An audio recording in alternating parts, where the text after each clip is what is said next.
대전 국가정보자원관리원 화재 나흘째 마비됐던 정부 시스템들이 하나씩 복구되고 있지만 정상화까지는 갈 길이 멀어 보입니다. 네트워크가 재가동되면서 서비스 39개가 복구된 가운데 월요일인 오늘 현장에선 불편과 혼란이 불가피해 보입니다. 취재기자 연결해서 자세히 알아보겠습니다.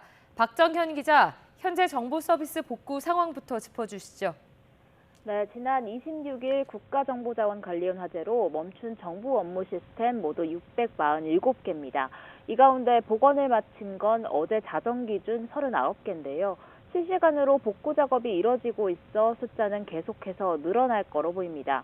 복구된 시스템들 보면요. 먼저 모바일 신분증 기능이 일부 재개되면서 기존 이용자의 경우 신원 확인은 가능하지만요. 신규 발급은 아직 어려운 상태입니다.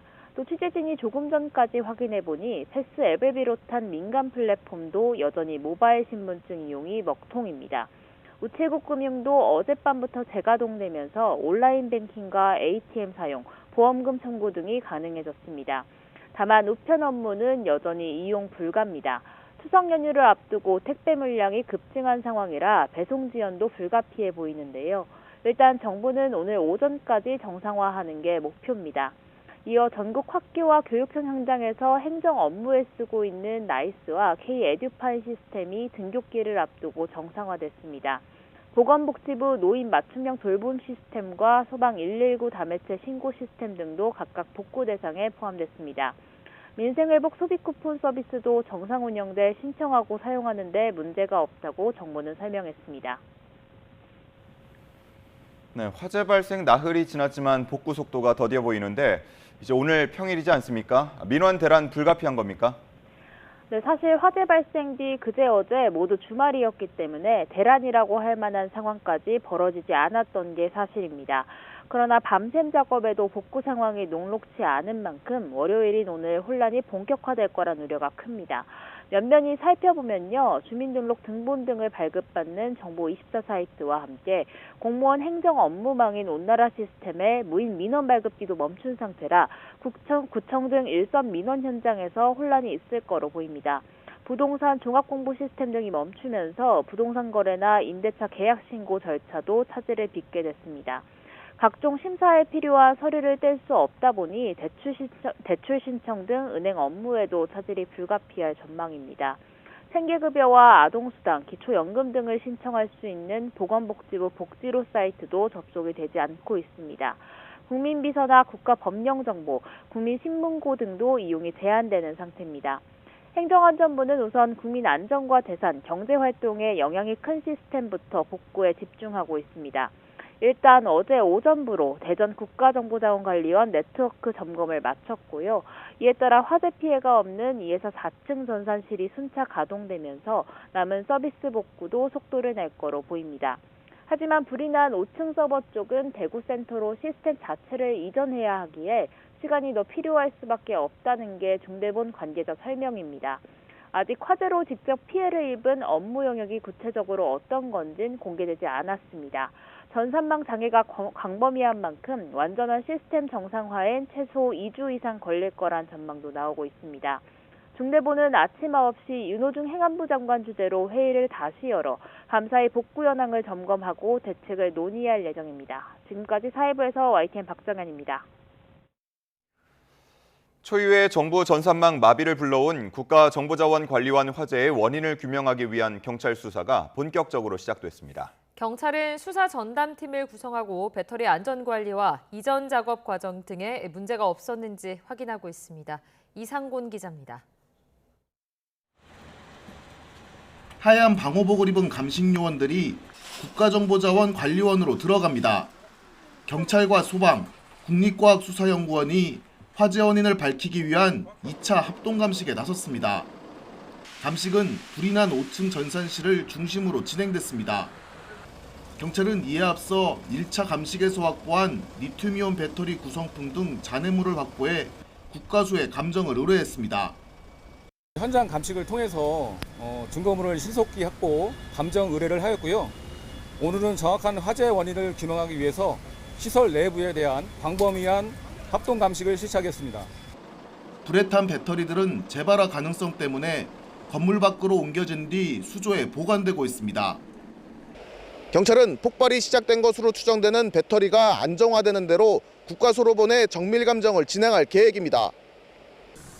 이번 화재는 서버와 한 공간에 있던 배터리를 지하로 이전하는 작업 도중 발생한 것으로 조사됐습니다. 배터리는 내구 연한이 1년 지난 제품이었던 것으로 확인됐습니다. 경찰은 대전경찰청 형사과장을 팀장으로 20명 규모의 수사 전담팀도 구성했습니다. 수사팀은 전산실 내부 CCTV와 안전관리 서류 등을 확보해 배터리 관리와 이전 작업 등에 문제가 없었는지를 살펴보고 있습니다. YTN 이상군입니다. 국가정보자원관리원 화재 당시 발화 지점으로 추정되는 배터리를 포함해 현장에 있던 배터리 전부가 내구 연한을 1년 넘긴 상태였던 것으로 YTN 취재 결과 확인됐습니다. 노후 배터리가 화재 원인일 가능성에 대해선 행정안전부 측은 예측하기 어렵다고 밝혔습니다. 최기성 기자입니다. 포화수조에 소방대원이 물을 뿌리고 있습니다. 안에 있는 리튬이온 배터리는 까맣게 변해 있습니다. 최초 발화 지점은 우측편 배터리 팩에서 발생을 했고요. 화재 현장에서 전소된 리튬이온 배터리 384개는 모두 내구 연한을 초과한 상태로 확인됐습니다. 내구 연한이 10년인데 2014년 8월 설치돼 이번 달 기준 1년 정도 연한을 넘긴 겁니다. 노후 배터리가 화재 원인 아니냐는 질문에 국가정보자원관리원 측은 선을 그었습니다. 소방에서 배터리 불량 문제인지 등이 나와야 할 부분이라면서 원인과 관련된 것을 예측하는 것은 어려울 것 같다고 답했습니다. 또 내구 연한이 지난 배터리를 교체하는 예산을 신청했던 것 같다고 덧붙였습니다. 국가정보자원관리원 내 다른 곳에도 노후 배터리가 있는지를 묻자 안 그래도 점검을 해보려고 하는데 지금은 복구에 집중하고 있다고 했습니다. YTN 최기성입니다. 나흘째 이어진 필리버스터 대치 끝에 정부 조직 개편과 관련된 국회법 개정안이 국회 본회의 문턱을 넘었습니다. 필리버스터를 놓고 국정 발목 잡기다, 소수 야당의 마지막 수단이다 공방이 있었지만 민주당의 수적 우위를 바탕으로 법안 처리는 일사천리로 진행됐습니다. 김다현 기자입니다. 정부 조직 개편에 맞춰 상임위원회 이름과 업무를 변경하는 내용의 국회법 개정안이 국회 본회의를 통과했습니다.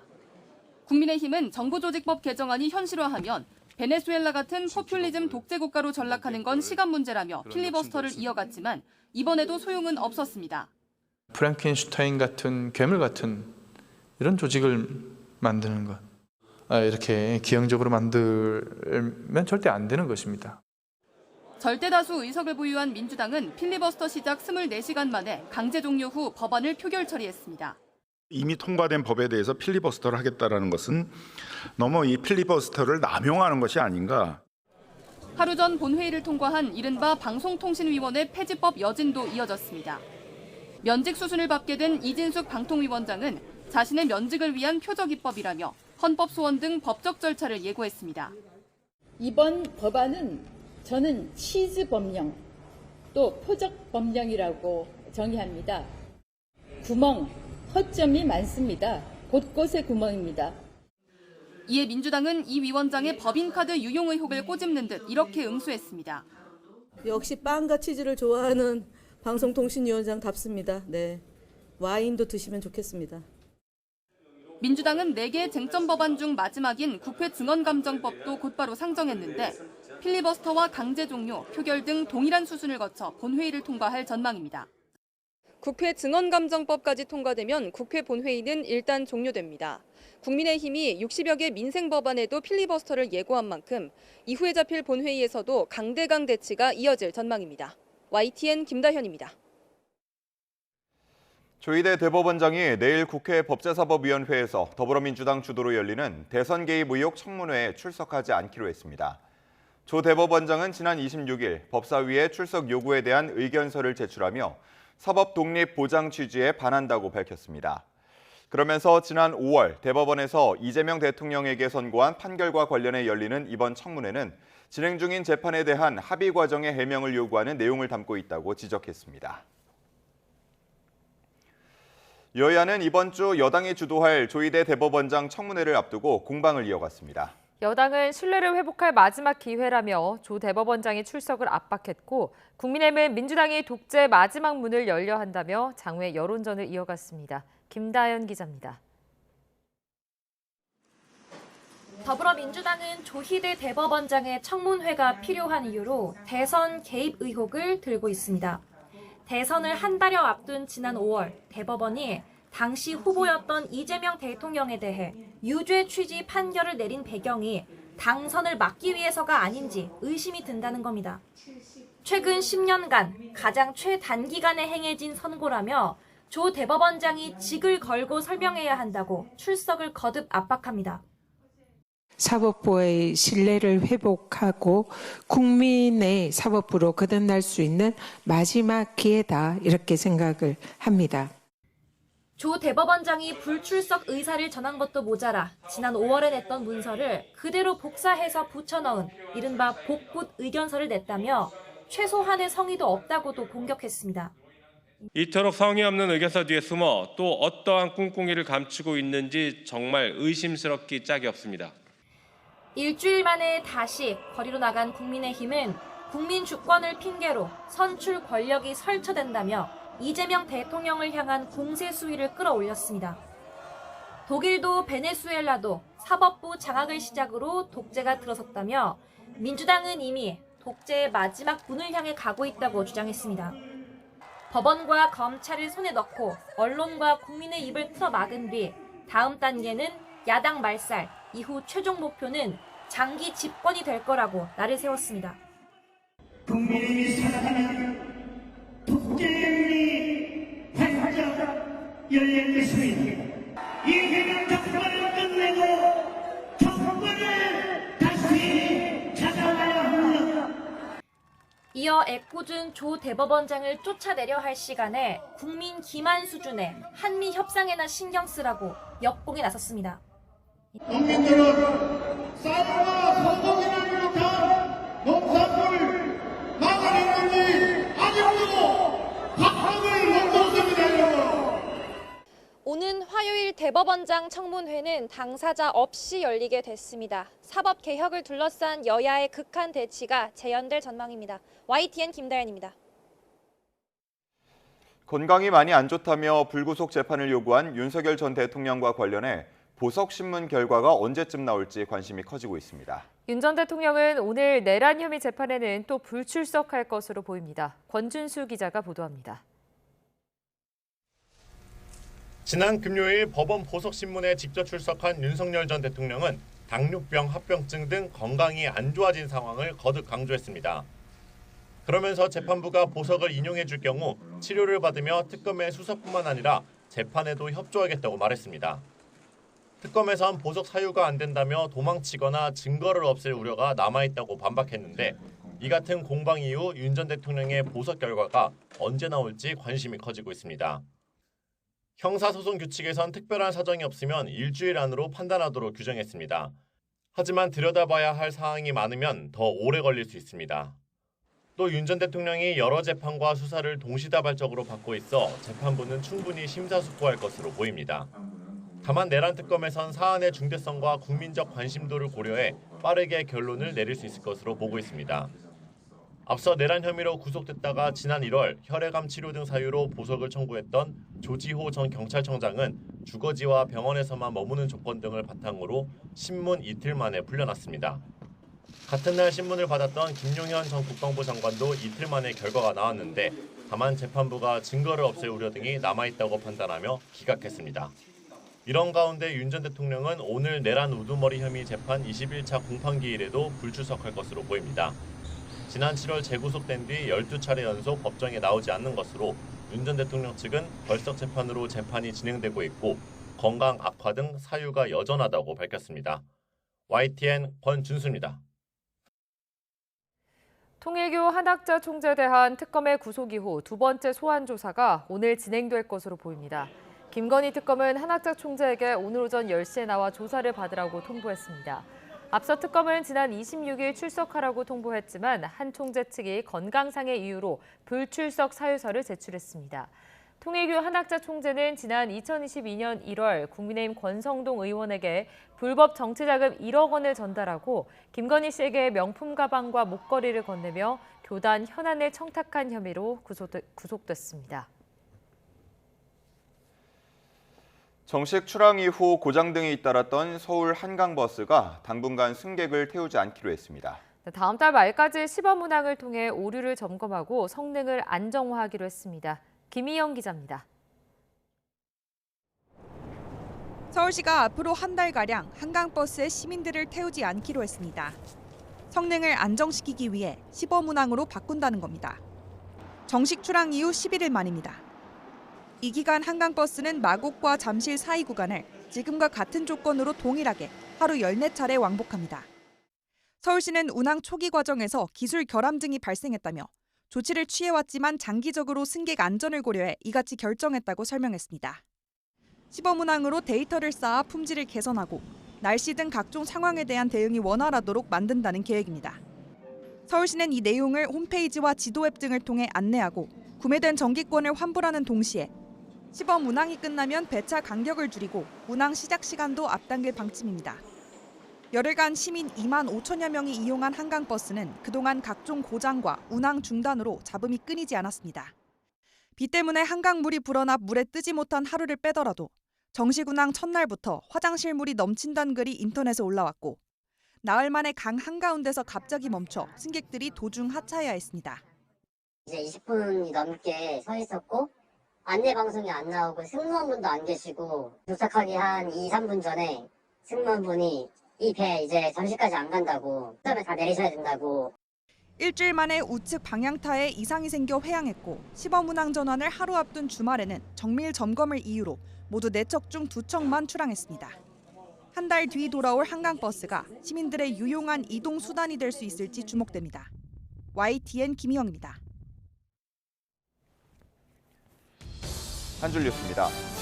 광주경찰청 사이버범죄수사대는 서울 불꽃축제 관련 게시물에 테러를 예고하는 내용의 댓글을 단 30대 회사원 A씨 신원을 특정해 공중협박 혐의로 긴급 체포했습니다.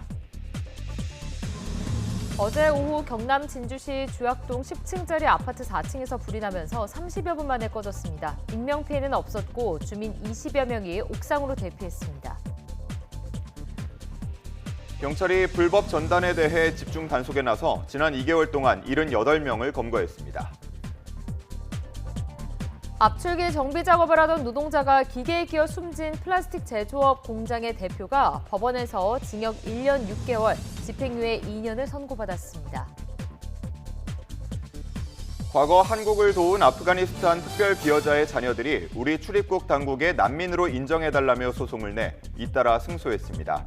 지금까지 한 줄 뉴스였습니다. 미국 의회가 예산안을 놓고 대치하면서 처리 무산으로 당장 다음 달 연방정부 셧다운, 즉 일시 업무 정지가 현실이 될 가능성이 커지고 있습니다. 트럼프 대통령은 야당인 민주당 요청에 따라 시한을 현지 시각으로 29일 예산안 협상에 나설 것으로 알려지면서 결과가 주목됩니다. 김종욱 기자입니다. 미국의 2025 회계연도는 현지 시간 이달 30일 끝납니다. 공화당은 내년도 예산안 협상이 진행되는 동안 회계연도 종료 후에도 정부 기관을 운영할 수 있는 실주짜리 단기 지출 법안을 추진했지만 상원에서 부결됐습니다.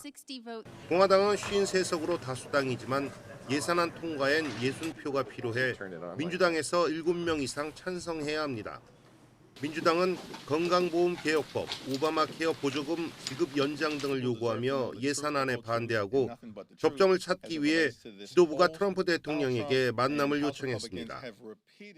And they want to continue to gut the health care of everyday Americans. Democrats are not going to go along to get along. Our position is clear. Cancel the cuts, lower the costs, save health care. 트럼프 대통령은 예산안 처리 무산으로 연방정부 일시 업무 정지, 셧다운과 공무원 해고가 이루어지면 모두 민주당 탓이라고 주장했습니다. These people are crazy, the Democrats. So if it has to shut down, it'll have to shut down. But they're the ones that are shutting down. 백악관 예산관리국은 셧다운에 들어갈 경우 정책 우선순위에 맞지 않는 부서를 중심으로 직원 감축에 나서겠다는 입장입니다. 워싱턴 포스트는 트럼프 행정부의 대응 계획에 따르면 노동부는 대부분 활동을 중단하고 직원 수천 명을 해고할 예정이라며 국립공원 폐쇄와 공원 직원 해고, 국세청의 전화 상담 서비스 중단 가능성을 보도했습니다. 미국 연방정부의 최장 셧다운 기록은 이미 트럼프 1기 행정부 때 세워졌습니다. 당시 트럼프 대통령이 의회를 통과한 멕시코 국경 장벽 예산이 불충분하다며 거부권을 행사해 2018년 12월 22일부터 이듬해 1월 25일까지 셧다운이 이어졌습니다. YTN 김종욱입니다.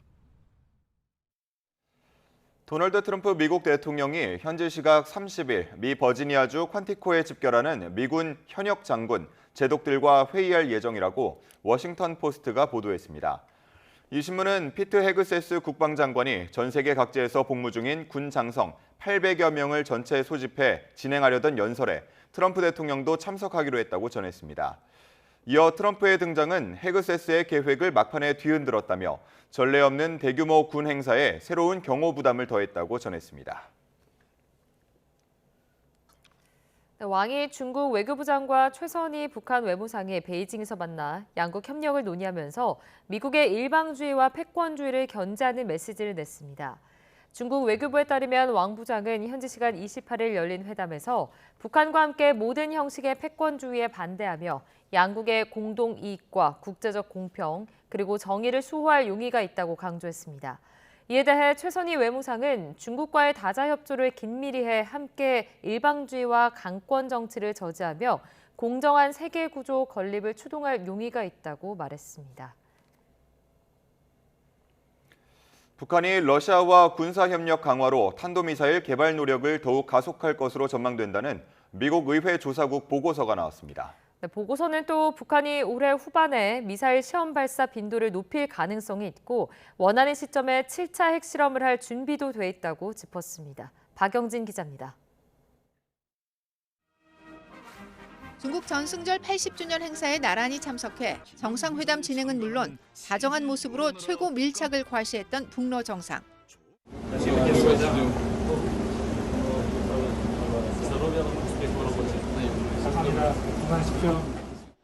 이 같은 양국의 협력을 통해 북한이 탄도미사일 개발에 더욱 속도를 내고 있다고 미 의회 조사국이 지적했습니다. 미 의회 조사국은 북한의 핵무기와 미사일 프로그램 보고서에서 북한은 신뢰성과 효과성, 생존 가능성을 높이기 위해 탄도미사일 시험을 계속하고 있다며 러시아와의 군사협력 증가는 이를 가속화할 수 있다고 전망했습니다. 그러면서 우크라이나 전쟁 파병 대가로 러시아는 북한의 우주, 핵, 미사일 관련 기술 공유를 확대하고 있으며 이는 앞으로 3년에서 5년 안에 북한의 대량 살상 무기 발전을 가능하게 할 것이라는 주한 미군 사령관의 증언을 소개했습니다. 또 북한이 연내 미사일 시험 발사를 더 많이 할 것이란 예측도 내놨습니다. 북한이 2021년 발표한 5개년 국방계획에서 사거리 15,000km 이상의 ICBM 제작을 목표로 제시한 점 등을 들며 내년까지 목표를 달성하기 위해 올해 후반 미사일 시험 발사 빈도를 높일 것이라는 전망이 나온다고 전했습니다. 또 북한의 핵 전력에 대해 조립을 마친 핵탄두 50기와 10기 이하의 ICBM을 보유한 것으로 추정했습니다. 미 의회 조사국은 북한이 2019년 북미 정상회담 결렬 이후 비핵화 협상을 반복적으로 거부해왔다면서 김정은 위원장은 핵무기를 체제 안전의 보장자로 여기고 있고 핵무기를 포기할 의사가 전혀 없다고 지적했습니다. 또한 지난 17년 9월 마지막 핵실험을 실시한 북한이 핵실험장을 복구했다며 이제 원하는 시점에 7차 핵실험을 수행할 수 있다고 분석했습니다. YTN 박영진입니다.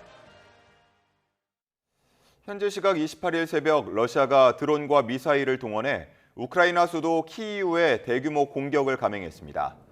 2022년 2월 전쟁 발발한 이후 수도 키이우와 인근 지역을 겨냥한 러시아의 최대 공습 중 하나라고 독립감시단체들은 전했습니다. 이번 공격으로 12살 소녀를 포함해 최소 4명이 사망했고 수십 명이 부상했습니다.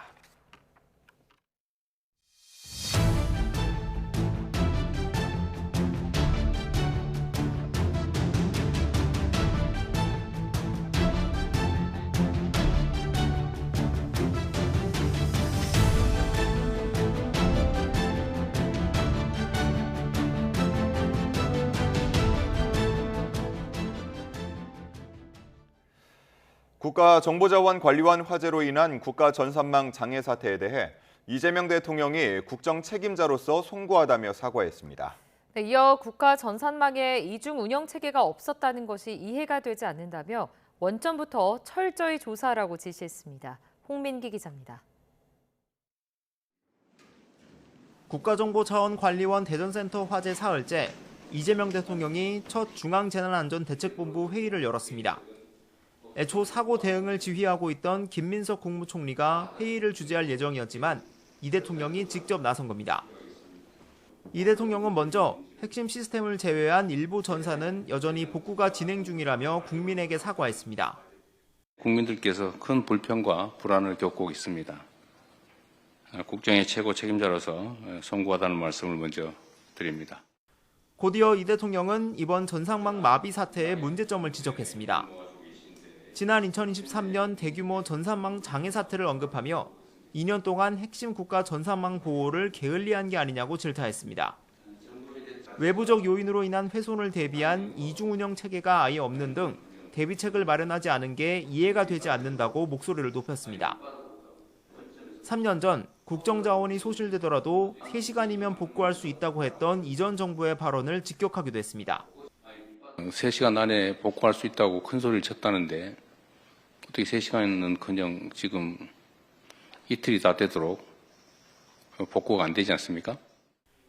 이 대통령은 국가 운영 체계 곳곳에 문제가 있는 것 같다며 최소 안전과 보안에 대한 부분은 모든 부처가 나서 밑바닥부터 점검하라고 김 총리에게 지시했습니다. 이 대통령은 앞서 대통령실에서도 강훈식 비서실장, 미성락 국가안보실장 등 참모들과 비상대책회의를 열고 국민 불편을 최소화하라고 당부했습니다. 높은 시민의식으로 차분하게 대응해주고 계신 데 대해 국민께 감사의 뜻을 전했습니다.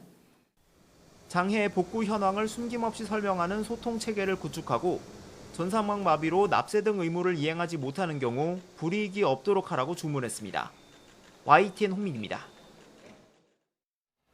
본격적인 전산장애 복구가 시작되긴 했지만 이번 사태는 정부 디지털 관리 체계의 허점을 그대로 드러냈다는 점에서 짚어봐야 할 지점이 많습니다. 과거 카카오 먹통 사태를 질타하며 민간 기업의 엄격한 수준의 대책을 주문했던 정부가 정작 국가 전산망을 허술하게 관리했다는 지적을 피할 수 없게 됐습니다. 송재인 기자입니다. 행정전산망 마비 사태에서 가장 먼저 의문이 제기되는 건 불이 난 전산실의 배치 구조입니다. 전산 정보가 담긴 서버들과 다닥다닥 붙어있는 배터리들. 그 사이 거리는 60cm에 불과했습니다. 배터리 화재 시 전산 마비가 우려될 게 뻔한데도 이렇게 설계한 건 결국 안전보다 시공 용이성을 우선했기 때문일 거란 지적이 업계에서는 나옵니다. 정부도 스스로 위험성을 인지하고 배터리를 지하로 옮기던 중 불이 난 거지만 이조차 해명으로는 부족합니다. 이미 3년 전 정부는 비슷한 원인으로 발생한 카카오톡 먹통 사태를 강하게 질타하면서 민간 기업들에는 철저한 방지책을 주문했기 때문입니다. 지난 2023년 정부는 리튬이온 배터리 화재 확산 방지를 위해 데이터 센터 운영 업체들의 배터리실 안에서조차 엄격히 공간을 분리할 것을 주문했는데 정작 정부의 핵심 데이터 센터에서는 배터리와 중요 서버들까지 옹기종기 한데 모여있던 셈입니다. 당시 정부가 기업들에 촉구했던 디지털 서비스 다중화 체계 확립 역시 고스란히 정부를 향한 비판의 근거로 되돌아왔습니다.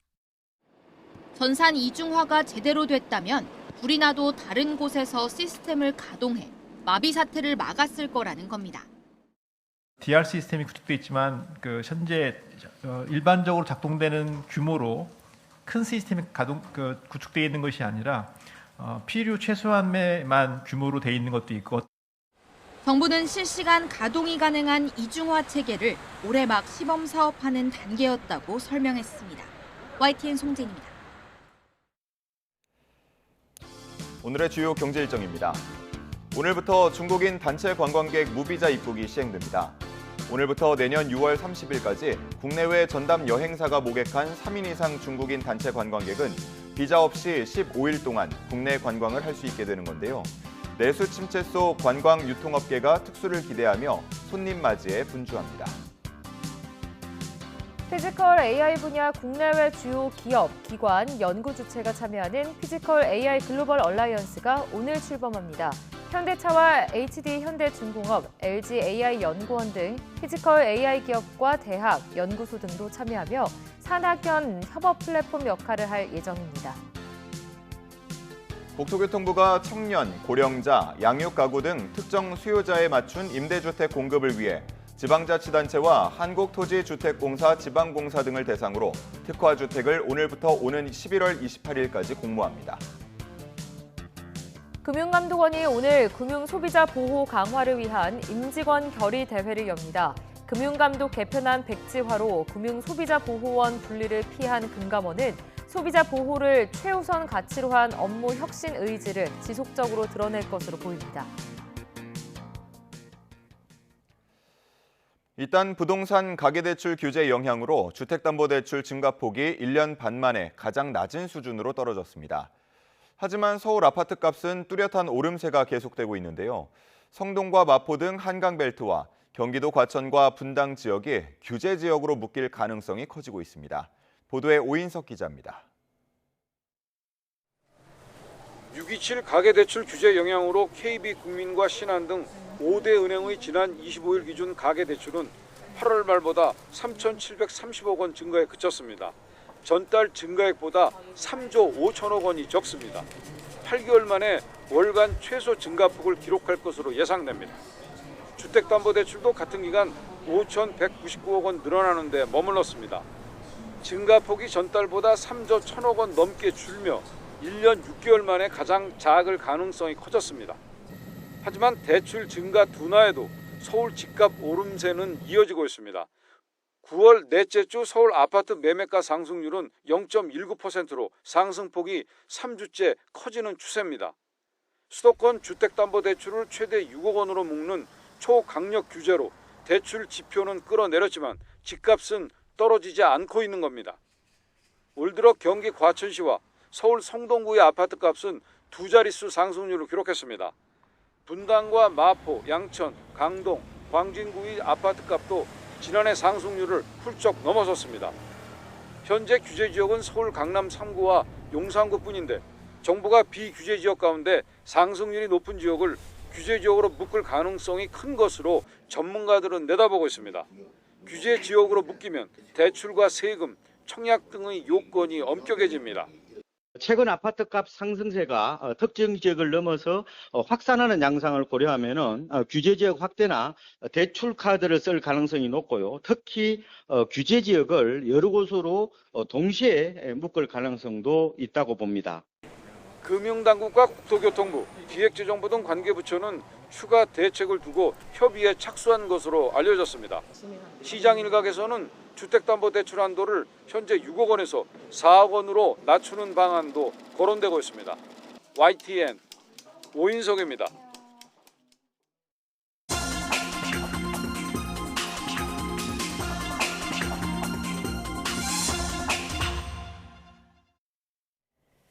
트럼프 미 행정부가 말라위 등 아프리카 나라에 미국 비자 보증금으로 1인당 2천만 원을 내라고 요구했습니다. 불법 체류를 막겠다는 이유인데요. 미국 유학을 꿈꿨던 아프리카 젊은이들의 희망까지 한순간에 좌절될 위기에 놓였습니다. 김선준 기자입니다. 아프리카 남동쪽에 위치한 말라위. 우리나라 절반 정도 크기에 인구는 2,100만 명이지만 1인당 소득은 1년에 $580, 우리 돈 81만 원에 불과합니다. 극심한 경제난 속에 최근 새 정부가 출범했지만 대다수 국민들은 여전히 하루 $5, 7천 원의 임금으로 생활합니다.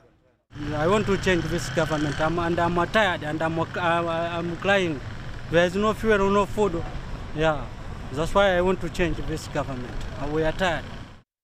지난달 트럼프 미국 행정부는 말라위와 이웃 잠비아에 미국 비자 보증금으로 $15,000, 우리 돈 2천만 원을 물리겠다고 발표했습니다.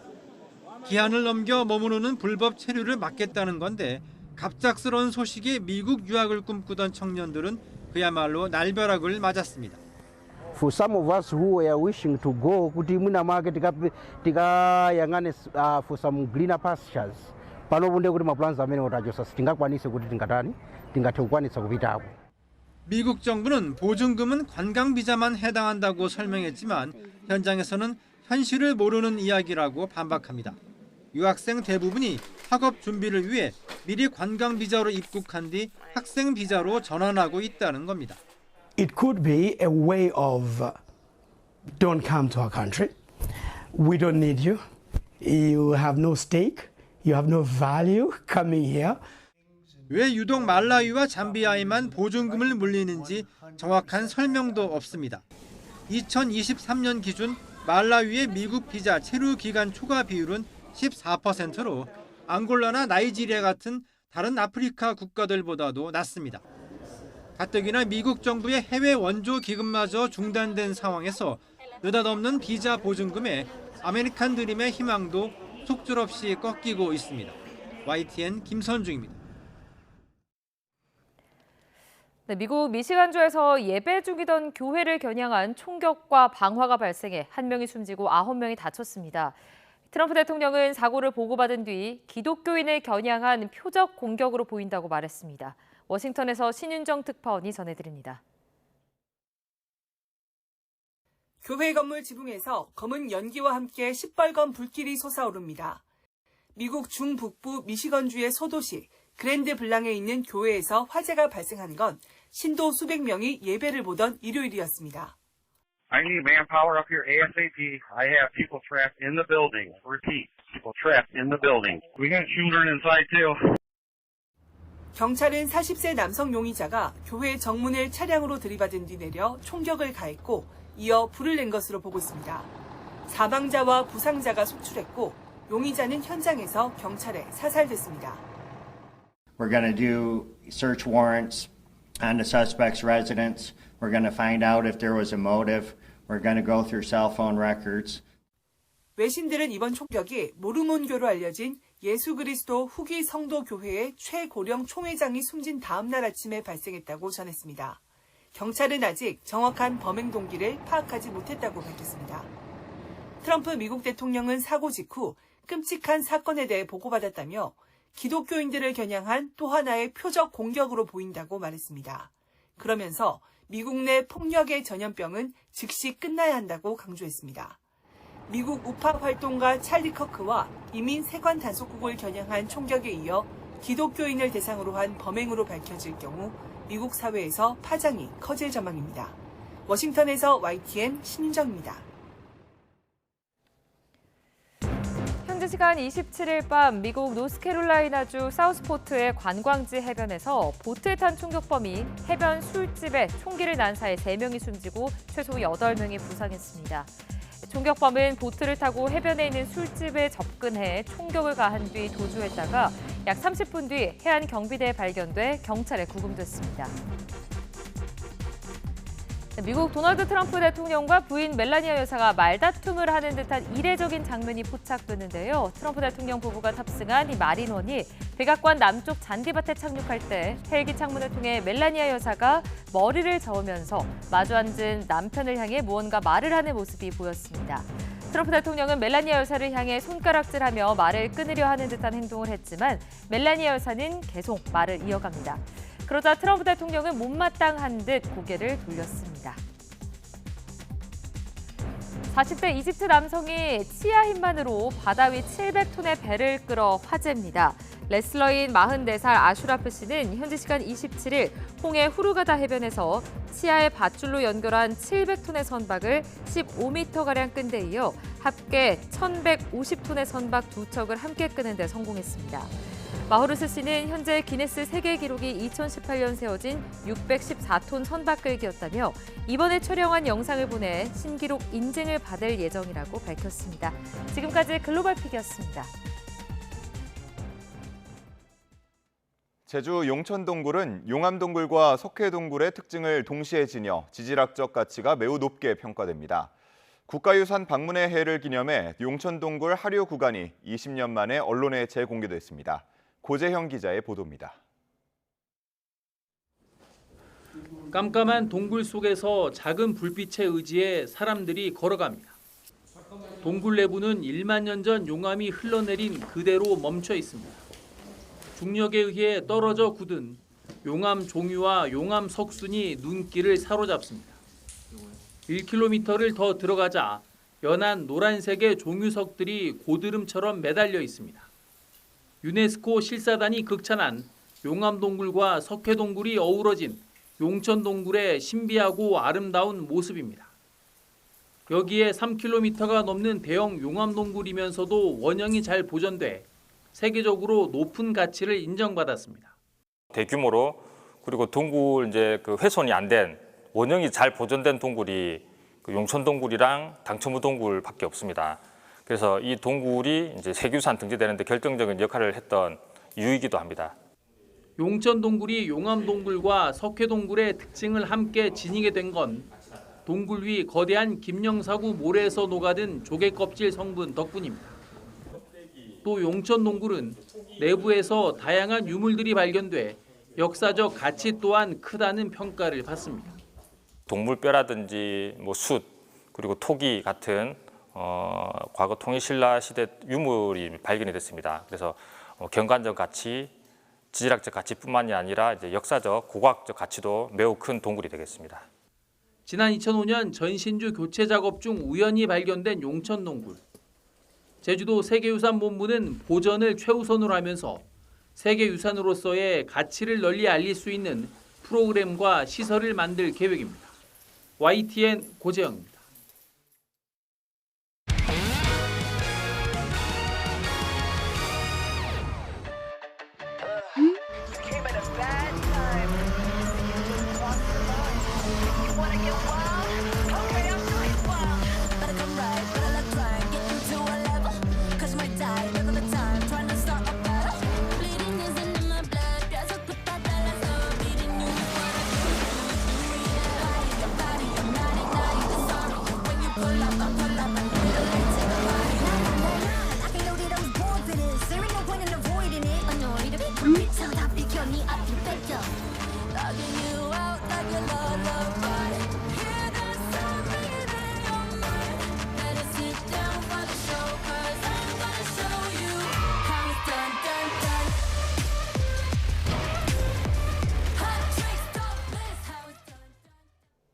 오늘은 가을을 느끼기 좋은 하루가 예상됩니다. 현재 17도로 출발하고 있는 서울 기온, 낮 동안에는 25도를 보이면서 선선함이 감돌겠습니다.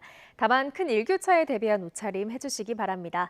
오늘 중부는 대체로 맑겠고 남부에는 구름만 많이 지나겠습니다. 다만 아침까지 경기 북부 내륙에서는 짙은 안개를 유의하셔야겠고요. 영서 남부와 충북 북부, 경북 북동 산간에는 오후 한때 5mm 미만의 소나기가 지날 수 있겠습니다. 지역별 현재 기온 살펴보겠습니다. 현재 서울 기온 17도, 대전 18.5도, 창원은 21.6도로 출발하고 있고요. 낮 기온도 보시면 서울이 25도, 전주와 대구는 26도까지 오르겠습니다. 당분간 일교차 큰 가을 날씨는 계속되겠고요. 내일은 중서부와 경북 지방의 소나기가 본격적인 연휴가 시작되는 주 후반에는 남부를 중심으로 비가 내릴 전망입니다. 날씨였습니다. 이상으로 뉴스타트 1부 마칩니다. 잠시 후 2부가 이어집니다. 시청해주신 여러분 고맙습니다.